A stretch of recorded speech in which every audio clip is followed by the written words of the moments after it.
Hey, everybody. My name is Jared. I'm one of the team members at Podcast Movement. And today we're really excited to have Sabrina Ricci from I Know Dino. And Sabrina basically is a podcaster who's turned her passion for dinosaurs into a full time job. So any podcaster is going to benefit from this that is interested in going from just a hobby and turning into something that's sustainable long term. So, Sabrina, congratulations on your success and welcome. Thank you. Thanks so much for having me. Apologies, we had a last minute technical difficulties, but we've sorted that through now. So I'll just get going right in. Um, I just want to say thank you for having me here. I'm really excited. I like this community a lot. I've watched a lot of the talks. It's been great. And so today I want to talk about, how you can stand out in your own podcast and how my husband Garrett and we started basically with a love of dinosaurs and we turned that into a podcast. And that is now our full-time jobs. And we've learned a lot of good lessons along the way.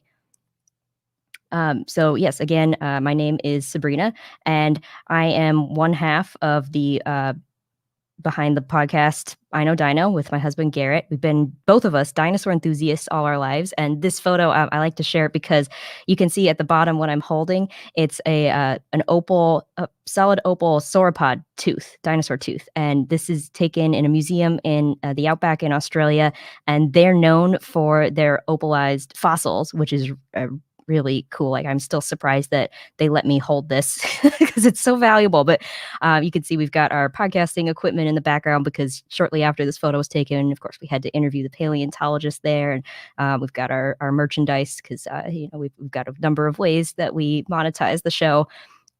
And so this is we started the podcast about 6 years ago. It since then has been downloaded nearly 2 million times. We've published almost 350 episodes. Episode 350 will come out in a couple of weeks, and we're working on something special there that a listener requested. We like to do that for every 50 episodes or so. We've been featured on Apple Podcasts twice. We have listeners in over 100 countries, mostly adults who also love dinosaurs as much as us. We've interviewed over 100 paleontologists, paleo artists, including people who've worked on the Jurassic Park and the Jurassic World movies. We've been cited in at least one book that we know of, and that one was a really fun surprise. Someone just kind of shared a picture with us, and we were in the back of the book.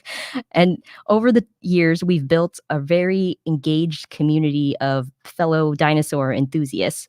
Our podcast is, of course, available everywhere. All the big ones, Apple Podcasts, Spotify, Google Podcasts. And again, today I'll talk about how we created and grew our show and then how you can apply the lessons that we learned. And of course, I have to share a lot of dinosaur examples because I can't help myself. So why we started our podcast? Well, we started it back in 2015. And at the time, there were no weekly dinosaur podcasts. We had recently rediscovered our own love for dinosaurs, and we're kind of looking for like, okay, well, there seems to be a lot of news out there. Like, what can we learn? And we saw that there was a gap. There were some paleontology podcasts, but nothing dinosaur specific, and nothing that I think came out weekly on a weekly basis. So we decided, well, we want to make the podcast that we wanted to hear. And I'd recommend that you do the same thing if you're starting a podcast or thinking about starting a podcast, because there's a ton of podcasts out there that cover all sorts of topics, but you have your own unique perspective and stories to share. For us, we listened to a lot of podcasts and we figured out, okay, what segments do we like in certain shows? How would we add our own twist to it? And what would we want to see in our own show? And we reached out for interviews right away, too. I would say never be afraid to ask. The worst that can happen is that somebody says no, or maybe they don't get back to you. But you never know if you don't take the chance. And we've gotten some really amazing interviews. At the time, like we knew there were big names in paleontology, but then now that we know more than we did 6 years ago, that we'd be starstruck if we were reaching out now. So it was great. And people love to share their work and their stories and things that they're passionate about. So they're likely to say yes. So we've learned a lot along the way. We've made some mistakes early on before we had our recording set up, everything with all the mics and everything. We used to record with a laptop and a microphone under a blanket to kind of reduce background noise and echo and everything. And it is difficult to record under a blanket because it's hot and it's dark. And we did it successfully a number of times in the beginning. And then there was one time where we thought we had a really great episode. We were getting comfortable, getting into the groove of podcasting, comfortable with all the terms in paleontology. We were starting to be better about showing banter and things like that. And we came out of the blanket and give each other a high five, like, yeah, that was a really great episode. And then we saw, we forgot to press the record button. So it was press the record button and back under the blanket we went, started all over. And that was before we had processes and workflows in place and checklists and things like that. And now we have a flow that we follow every time so that we can produce consistently everything we need to get a show out every week. We also had some mistakes early on around paleontology because we weren't formally trained as paleontologists, but we have since learned a lot from interviewing people, doing research.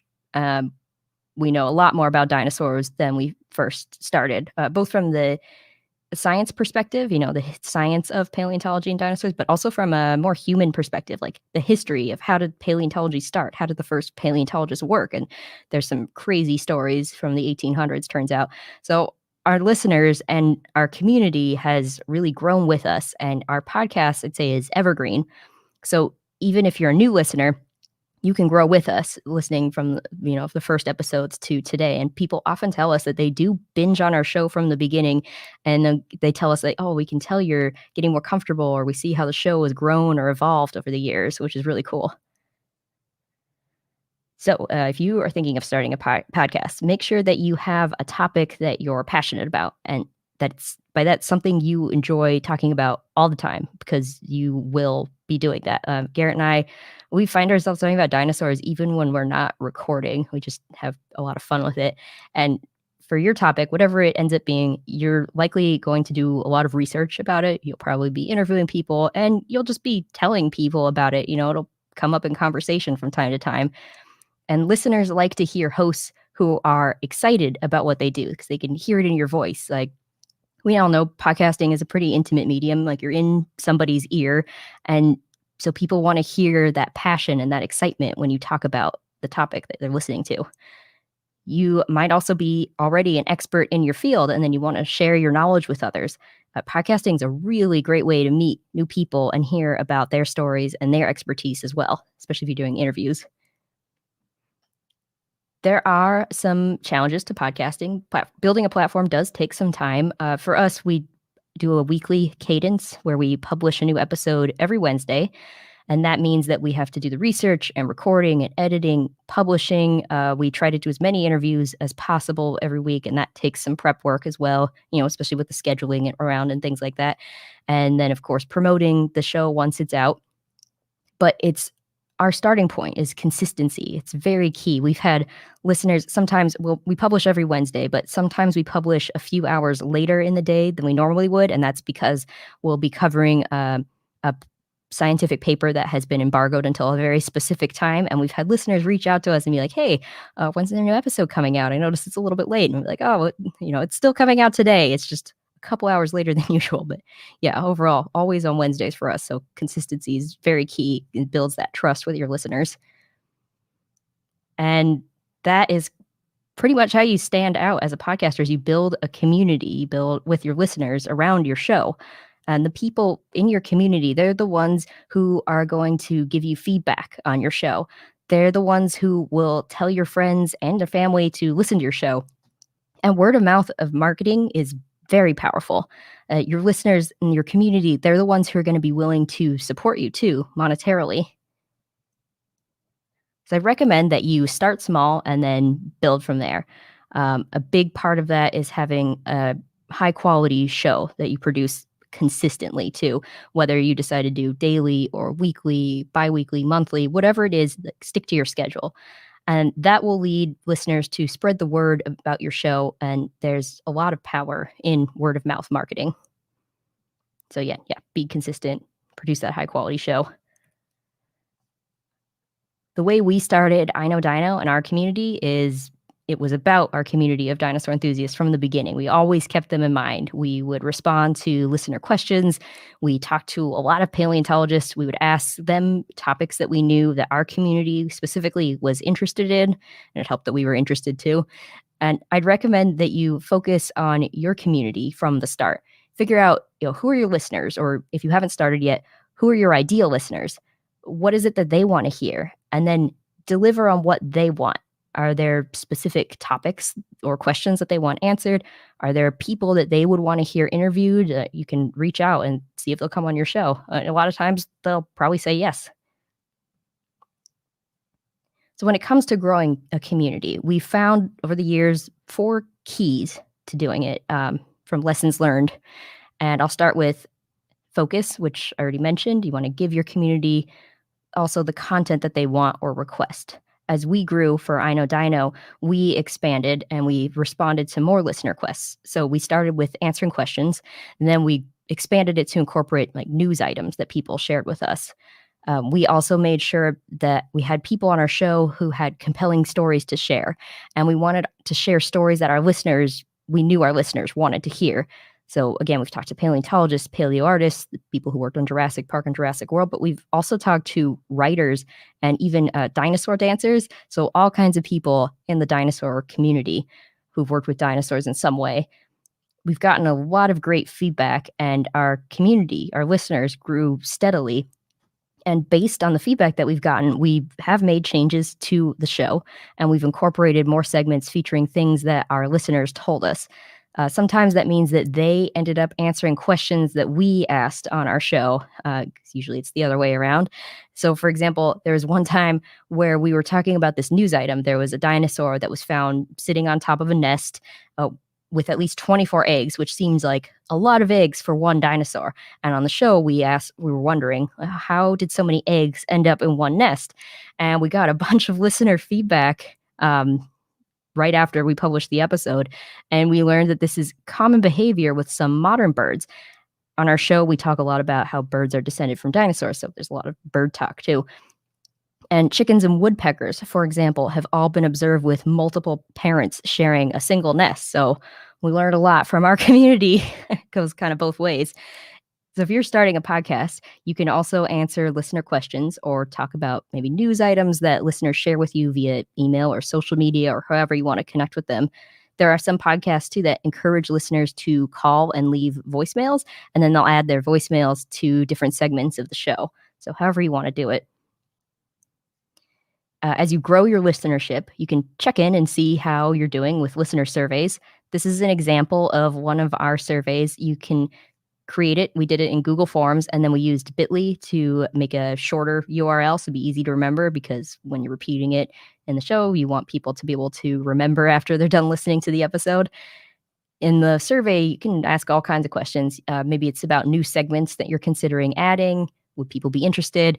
Or questions about the content of your show, as well as questions to give you maybe a better understanding of how people connect to their show. Why do they listen? Is it because they want to learn something? Do they want to be entertained? Do they want to take a break after a long day, distract themselves while doing laundry? Was there anything in one of the segments that they found confusing? And then if you make any changes or add any new segments, you want to mention that these came from your listener feedback, again, so that you reiterate that they're a part of your community. So the next key I want to talk about is having a space for your community to connect with you and with each other. For us, we started with Patreon and used it as a membership site. People join and they pledge money monthly, and then in exchange, we'll offer perks, such as giving people a shout out in the show. And people often tell us to give them a shout out with their dinosaur name, so we've made it a little personalized that way. And an example of a dinosaur name is Sabrinasaurus. We also give patrons access to premium content that includes extended versions of our interviews, the opportunity to send us questions to ask upcoming interviewees, and we take requests for our Dinosaur of the Day segment. That's where we do a deep dive into a specific dinosaur, and we go over the history and everything we know about it. And we also give our patrons access to our Discord server through Patreon. So Discord, it's for our patrons only. It integrates with Patreon very easily, and our patrons will get exclusive access to this community forum. So the interactions between us and our patrons, and then our patrons with each other, and that becomes kind of the focal point of our community. And as a side benefit, since it's only paying patrons that have access, it's very easy to moderate. We've never had any issues with moderating our forums. So through our Discord, patrons have the opportunity to chat with each other about all kinds of things. You can see some of the examples. We've got episode discussions. There's the dinosaur requests. That's where they can officially make their requests. We'll talk about museums, different news, random chat just around random dinosaur things, games, movies, art. There's also books that people are reading about dinosaurs, projects they're working on, fossil replicas that they're collecting, a lot more. We've had a lot of watch parties too, where we'll chat through our Discord while we're watching something together, and it's our community who votes on what we watch each time. It could be a movie or a TV show or a documentary, for example. And people, they share, like I said, they share their projects specifically sometimes because they want feedback. And some of our patrons have even met up in person after meeting through Discord. So it's a really friendly place, and it motivates people to stay part of Patreon and our community. Now, if you're starting a podcast, I would encourage you to have or be on a platform as soon as possible where your community can go to connect with you. We started our Patreon about 6 months into the show after launching the show, but there's a lot of podcasters who launch their Patreon at the same time as their show. So I think it's never too early. And it doesn't have to be Patreon. There's a lot of tools and platforms out there where you can host forums or chats. So the next key I want to mention is having live interactions with your community. So Discord, I would say, is more asynchronous. Maybe there's people in different time zones, so they'll be chatting with each other, but they might not respond till a few hours or a few days later. So it's nice to have this live interaction aspect. Now, in the past, we've had some in-person meetups. It's a really great way to get together. You're in a relaxed setting. You can chat about your topic. So in our case, of course, it's dinosaurs. If you want to do a meetup, it can be formal or informal. If you're doing something more formal, you could have yourself or a guest speaker come in and give a talk. The people can ask questions later. If you're doing something informal, it could be meet up somewhere for drinks. Just give people name tags, an easy way to introduce each other and chat with each other as well as with you.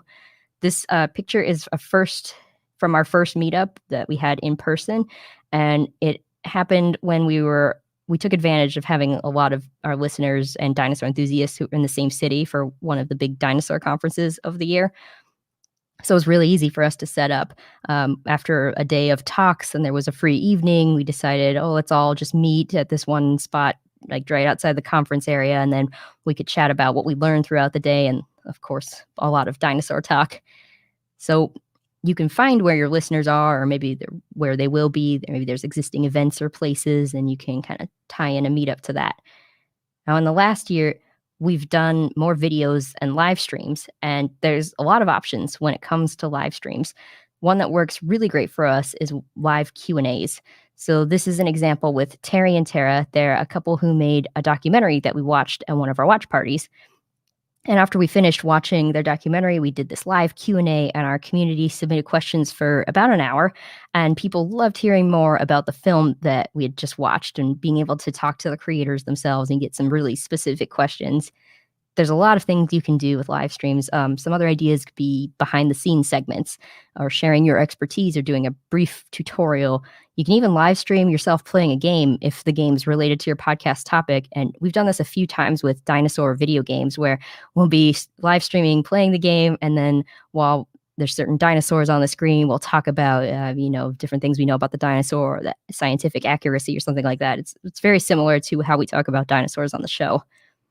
If you're doing a Q&A session, you might want to have a couple of questions prepared ahead of time that you can answer to get the conversation started. Maybe people are feeling shy in the beginning, or in case you need to take some time while a few people are still trickling in. So the last key that I'll talk about is being open to guest speaking. So for I Know Dino, we've been guest speakers at a bunch of places. We've talked at schools, all ages, middle schools, universities. We've talked at conferences and meetups. It's a really fun way to get people excited about your topic. And then you can also answer people's questions about your topic. And you could end up having some really good conversations and then using those questions in future episodes for your podcast. You can speak at small or large gatherings. Sometimes the smaller gatherings are good places to practice. It's less pressure, and you can build from there. When you're in person, it's really helpful to have business cards or stickers to pass out so that people can listen to your podcast later and they know where to look for it or remember its name. If you're speaking virtually, you want to make sure to share a link where people can find your show. You can get your community involved in other ways too. We actually started I Know Dino a little before our podcast. We started with a map, and then we had a dinosaur themed wedding, and then we started our podcast. And it started with the American Museum of Natural History in New York. We were living nearby there, and we found ourselves visiting a lot as adults. And that's kind of how we rediscovered our love of dinosaurs. And we thought, oh, there must be other museums and exhibits out there. That would be fun to visit. So we started this map and started marking all these museums around the world with plans to visit as many as possible. Since starting the map, we've taken a lot of road trips based on the museums that we've marked, mostly in the US and Canada, also Australia. But whenever we travel, we look up museums that are on the way or nearby enough that we could do a side trip. We have almost 300 museums on the map. I'm sure we'll be adding more too. And a lot of these additions have been based on feedback from our community. People requested we add new museums, and then we delivered on their requests. So, creating that content that our community wants. Our community, they've told us about museums that they visited recently. They've also told us that they've looked at our map and gone to the museums on the map when they're on their trips, or sometimes they didn't even realize that they lived near some of these museums and they started visiting them. And this map is how we ended up in the outback in Australia at the Eromanga Natural History Museum specifically. Is the people who worked at that museum, they reached out to us and they said, hey, could you add us to our map? And we started chatting, and they invited us to the museum for a tour. And it all worked out because we started talking around the time that we were making plans to go to Australia for a dinosaur conference. And so we ended up taking a month in Australia. We did the week in Brisbane for the conference, and then we drove 12 hours, about 1,000 kilometers to Eromanga afterwards and started driving around the outback to different museums. So it was really cool. Very much, it was worth it. And this is a picture of the Eromanga Natural History Museum. It's this amazing dinosaur museum. It's in the middle of nowhere in the outback of Australia. Only about 30 people live in Eromanga, so it's pretty remote. The closest town to it is 70 kilometers away. And because it's remote, twice a week they have road trains or semi-trucks come to drop off supplies. This museum is known for their spectacular sauropod fossils. If you think about those dinosaurs that look like the Brachiosaurus from Jurassic Park with the long necks and the long tails, and they're giant. So they're building a bigger museum as we speak. I think they have the first building up already, and it's because they found so many fossils in this area. They don't fit all in the museum. They can't display them all. So back in October of 2019, my husband Garrett and I, we found ourselves actually celebrating our 5th wedding anniversary, which was fitting because we had a dinosaur-themed wedding. And we were enjoying a cozy meal. We're chatting about dinosaurs with our new friends from the Eromanga Natural History Museum. And all of this was possible because of our dinosaur podcast and the community that we built around it. So this is the inside of the museum with some of their really cool fossils. We've got on the left a picture of me and Garrett, and in between us is Corey, who's one of the people who had fed us the night before. And you can get a real sense of how giant these sauropods are because we're standing next to one, and you can see we're very small compared to it. You might also notice how the fossils are labeled. In Australia, they have a really fun tradition of giving everything a nickname. So pretty much all the specimens found in Australia, they have this nickname in addition to their scientific name. You can see in the bottom right corner, we've got Tom. That's the name of the dinosaur where that particular fossil belongs to. And the dinosaur that we're standing next to, the very large one, is known as Cooper. Maybe you heard about Cooper. There was a lot of news recently about this new giant sauropod found in Australia, and that's Cooper. So Eromanga, as again, it's only one of the stops that we made in what turned into a 1-month-long road trip through the outback, and we went through most of the east and southern states of Australia, and that's how we ended up me being able to hold that opalized sauropod tooth. And again, that trip, everyone we met on the trip, the paleontologists, other people who worked at the museum, listeners, it was all a direct result of the community that we'd built around our podcast. So I'll give you a recap of the keys to growing your community with your podcasts. You want to focus on your community from the beginning. Respond to your listeners, interview people, share their stories. Also, offer ways for your community to connect with each other. That could be through Patreon and Discord, like the way we do it for I Know Dino. There's also Facebook groups or subreddits on Reddit. and be interactive, whether that's through meetups or live streams. You want to have ways for people to engage with you in real time. And make yourself available as a guest speaker. Be open to opportunities everywhere. It could be schools, conferences, meetups, all kinds of places. And when you're doing it, have fun with it, because you're talking about a passion or a topic that you're passionate about, and people get excited when they can tell that you're enthusiastic. So thank you again for having me. One last thing I want to mention: if you want to learn more about building a community, as well as how to create, launch, grow, and monetize your podcast, my husband Garrett and I are teaching a comprehensive online course about podcasting in the fall called Complete Podcasting Course. And if you go to that site, you'll get more information and you can sign up so you'll be one of the first ones to know once it launches. So thank you. Any questions? That was excellent. Thank you so much, Sabrina. Yes, Michael has a question here. Michael said, how many patrons do you have? Is that something you're willing to share? Sure. We have almost 200, because Patreon's not the only way that we monetize. But we have a special milestone coming up. Once we get to 200, we're going to do an exclusive Q&A live stream, and we've been very close for a while now, so we're hoping to hit it soon. Okay, congratulations on that. And what inspired the Patreon? What inspired it? Well, we kind of saw within our first 6 months after we had launched the show. We launched January 2015, and in June of 2015 is when Jurassic World came out. And because of that, we got featured on Apple Podcasts, and that grew our listenership a lot in the beginning and kind of made us think like, oh, there is something to this. There are other people, other adults out there who love dinosaurs just as much as we do. So what else can we do with it? And we started looking at different ways, because Patreon in the beginning was our first way to monetize. And we did want to be able to at least cover, hosting costs and at the bare minimum, the costs of producing the show.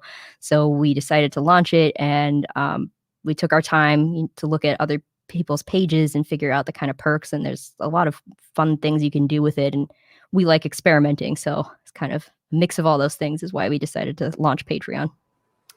Okay, this is a question from Kim. She wants to know, what are some other things that you're doing to monetize besides Patreon? You talked about some merch and different things. What else are you doing? Yeah. So merchandise, with mostly T-shirts and mugs and things. We've written books that we a lot of people buy, but we also offer as a perk for some of our patrons.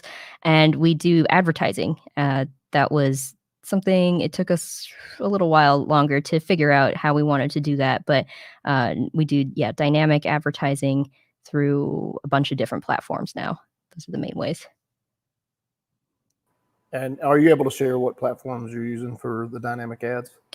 The one that has worked really well is called Podcorn, and that's been really great because you can kind of reach out to people more directly and figure out each other's need, how best to work with each other, and what's going to fit for your show. Okay, I'm just sharing this in the chat here so people can check that out. Mm-hmm. Awesome. For people that want to check out the show, I know iknowdino.com. That's the website. Yep, that's the website. And if you search Dinosaur Podcast, we're the first one that pops up. Really? Oh, that's excellent. Okay, Mm-hmm. Has it always been that way?